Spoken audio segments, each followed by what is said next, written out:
You need the courage to continually move yourself in the direction of your biggest goals and ambitions.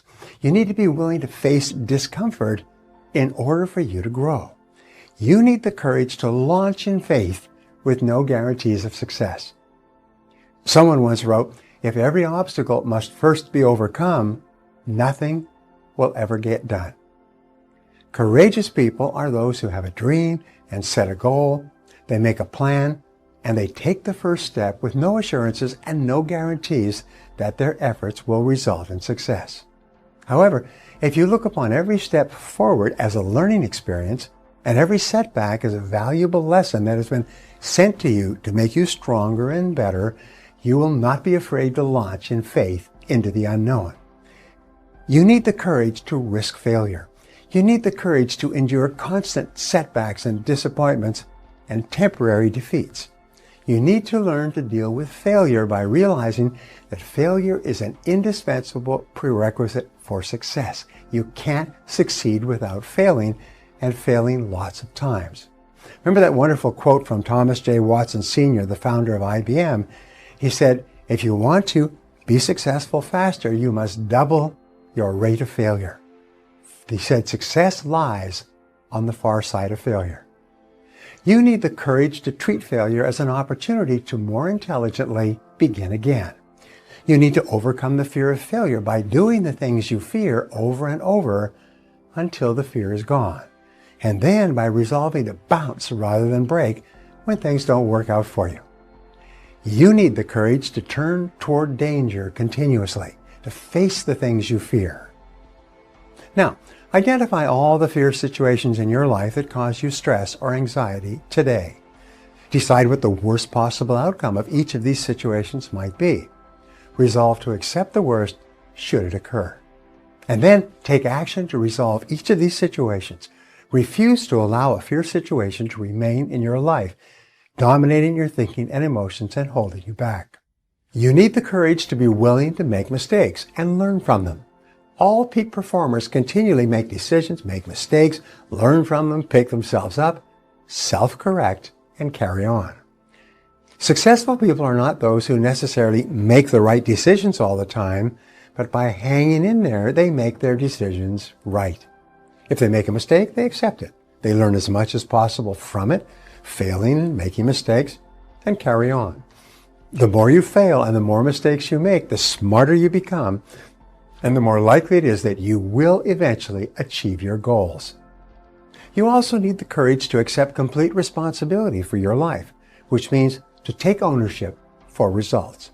You need the courage to refuse to make excuses or to defend yourself. You need the courage to say, over and over again, I am responsible. I am responsible, and refuse to blame anybody else. When something goes wrong, you focus on the solution rather than the problem or the person. You ask, what do we do from here? What's the next step? What's the solution? What action should we take? You then pick yourself up and carry on, extracting the wheat, the lessons from the situation, and throwing away the chaff, the things that happen that you cannot change. The final courage you need is the courage to persist longer than anyone else. Persistence is the quality that will ultimately guarantee your success. Your willingness to persist in the face of every adversity can be your greatest asset. The ability to persist is the number one quality for success in every field in life. It can be the one factor that guarantees your success in the end. If you refuse to quit, you must ultimately succeed. Just as in baseball, you won't ultimately hit a home run unless you keep on swinging. In 30 years of studying successful people, I've discovered one fact over and over. No one was ever defeated until they accepted defeat as a reality. No one can ever defeat you but yourself. Decide what you really want in life, financial independence, and then make a decision that you will persist until you succeed. You will never give up until you achieve it. Make the decision, shut the door behind you as far as you're concerned, is you will never give up. Failure is not an option. So you overcome procrastination with a very, very simple method. It was developed by W. Clement Stone when he was a young man. He built a fortune of $500 million, and this is one of the central principles of his life. It's simply this. Every morning when you get up, say over and over to yourself, do it now, do it now, do it now. I do it now, do it now. Whenever you have this tendency to procrastinate, program your subconscious mind with this automatic conditioned command, do it now, do it now, do it now. The key to overcoming procrastination is to develop a sense of urgency. Be the kind of person who gets things done quickly. Be the kind of person who launches fast on a task. One of the ways to launch fast on a task is to take the task and break it up, what is called salami slicing it. Slice a piece of salami. Don't try to eat a whole loaf of salami, you eat it one slice at a time. Take your task and break it up into small pieces and to do one piece at a time. Say over and over to yourself, do it now, do it now, do it now. Do you know that less than 2% of the population have a sense of urgency? And that there's not an example of a successful person anywhere who does not have a sense of urgency? That if you just develop a sense of urgency, when somebody gives you a task, that you get on it and do it fast, that alone will move you into the top ranks in a very short period of time. In a study done amongst 104 chief executive officers 2 years ago, they asked what would be the qualities that would put a person on the fast track in their career. You know the conclusion they came back to with? 2 qualities. Number 1, the ability to set priorities, to choose what was relevant over what was irrelevant. And number 2 was the ability to get the job done fast. If all you did was this, set priorities and get the job done fast, that alone would cause you to stand out from 80 to 90% of the people that you work with. Delegate everything that you possibly can. Now, what does delegation mean? Delegation is very simple. What it means is this, is that whatever your hourly rate is, let us say your goal is to earn $50,000 a year. If you work 8 hours a day, that's $25 an hour. You got that? So you're a $25 an hour person. Now, the only way you can make $25 an hour is if you do $25 or more work. And the only way you can do $25 an hour or more work is if you take anything that can be done by anybody who earns less than you per hour, 20, 15, 10, 5, and so on, and delegate, outsource, have somebody else do it. The most valuable resource in the world today is productive time. And do not waste your productive time dropping off laundry, getting your car washed, mowing your lawn, cleaning your house. Do not waste your productive time doing things that you can hire people to do for $5 or $10 an hour. Use your productive time on tasks that are more expensive, of higher value. Delegate everything that you possibly can. In fact, its general conclusion is this, is that if you cannot delegate, if you cannot get other people to do things of lower priority for you, you cannot grow, you cannot develop, you cannot be successful. You may be successful running a shoe shine stand, but that's about the limit of it. Delegation requires one key word, clarity. Clarity. The reason people don't delegate is because they've delegated and other people have dropped the ball. But the major reason why people don't fulfill the tasks that you've given to them is because of lack of clarity. So when you delegate, here are the keys. First of all, think through what you want done. Write it down. Second of all, pick the right person to do it. Don't give a major task to an incapable person. Third of all, make it crystal clear what you want done and when you want it done. And fourth of all, check, review, inspect, keep on top of it to make sure it is done on time. Never assume that anything will be done on time. I read something years ago, a great sign. It said that assumption lies at the root of all foul-ups. Never assume that anybody or anything will be done on time unless you check on it yourself. Move out of your comfort zone. It's the courage to move into your zone of discomfort where you feel awkward and clumsy and sometimes alone. The comfort zone is one of the greatest enemies of human potential and of your potential. When people get into a comfort zone, they strive to stay in that comfort zone even if they're not happy with their situation. Often their whole lives pass them by while they're furnishing and reinforcing their little rut of medium performance. Set a goal and make a plan to become very good in each of those areas. Just think, you may be only one critical skill away from top performance in your job. Here's one of the greatest questions you will ever ask and answer. It's this: what one skill, if I developed and did it in an excellent fashion, would have the greatest positive impact on my career? Let me repeat that. What one skill, if you developed and did it in an excellent fashion, would have the greatest positive impact on your career? You should use this question to guide your career for the rest of your life. Look into yourself for the answer. You probably know what it is. Ask your boss this question. Ask your coworkers. Ask your friends and your family. Whatever the answer is, find out and then go to work to bring up your performance in this area. There's an old saying that by the yard it's hard, but inch by inch, anything's a cinch. One of the best ways to overcome procrastination is for you to get your mind off the huge task in front of you and focus on a single action that you can take. Confucius once wrote, "A journey of 1,000 leagues begins with a single step." This is a great strategy for overcoming procrastination and getting more things done faster. You can accomplish the biggest task in your life by disciplining yourself to take it just one step at a time. Your job is to go as far as you can see. You will then see far enough to go further. To accomplish a great task, you must step out in faith and have complete confidence that your next step will soon become clear to you. Remember the wonderful advice, leap and the net will appear. A great life or a great career is built by performing one task at a time, quickly and well, and then going on to the next task. Financial independence is achieved by saving a little money every single month, year after year. Health and fitness are accomplished by just eating a little less and exercising a little more day after day and month after month. You can overcome procrastination and accomplish extraordinary things by just taking the first step, by getting started towards your goal, and then by taking it one step at a time. Now here's how you can put this idea into action. Select any goal, task, or project in your life where you have been procrastinating and just take one step toward accomplishing it immediately. Sometimes all you need to do to get started is to sit down and make a list of all the steps you will need to take to eventually complete the task. Then, just start and complete one item on the list, and then one more, and so on. You will be amazed at what you eventually accomplish. One of the best ways for you to overcome procrastination and get more things done faster is for you to have everything you need at hand before you begin. When you're fully prepared, you are like a cocked gun or an archer with an arrow pulled back taut in the bow. You just need one small mental push to get started on your highest value tasks.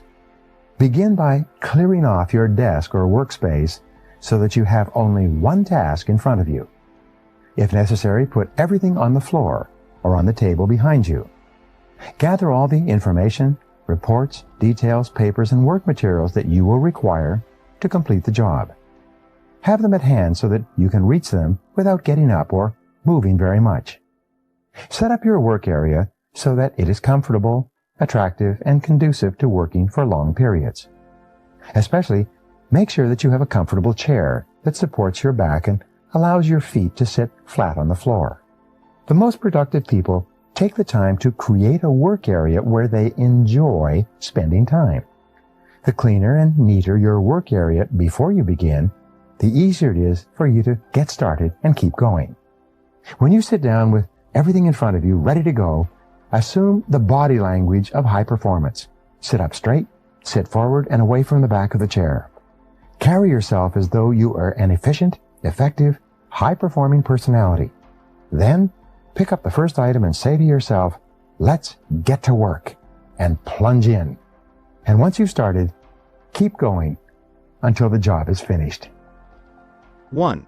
Begin today to plan every day, week, and month in advance. Take a notepad or sheet of paper or use your smartphone and make a list of everything you have to do in the next 24 hours. Add to your list as new items come up. Make a list of all your projects, the big multitask jobs that are important to your future. 2. Lay out all of your major goals, projects, and tasks by priority, what is most important, and by sequence, what has to be done first, what comes second, and so forth. Start with the end in mind and work backward. Think on paper. Always work from a list. You'll be amazed at how much more productive you become and how much easier it is to eat your frog. Chapter 3. Apply the 80 or 20 rule to everything. We always have time enough, if we will but use it aright.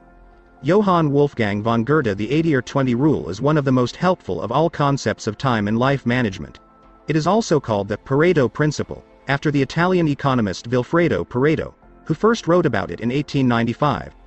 Pareto noticed that people in his society seemed to divide naturally into what he called the vital few, the top 20% in terms of money and influence, and the trivial many, the bottom 80%. He later discovered that virtually all economic activity was subject to this principle as well. For example, this principle says that 20% of your activities will account for 80% of your results, 20% of your customers will account for 80% of your sales, 20% of your products or services will account for 80% of your profits, 20% of your tasks will account for 80% of the value of what you do, and so on. This means that if you have a list of 10 items to do, 2 of those items will turn out to be worth much more than the other 8 items put together. Number of tasks versus importance of tasks. Here is an interesting discovery. Each of the 10 tasks may take the same amount of time to accomplish, but 1 or 2 of those tasks will contribute 5 or 10 times the value of any of the others. Often, a single task can be worth more than all the other 9 items put together. This task is invariably the frog that you should eat first. Can you guess on which items the average person is most likely to procrastinate? The sad fact is that most people procrastinate on the top 10 or 20% of items that are the most valuable and important, the vital few.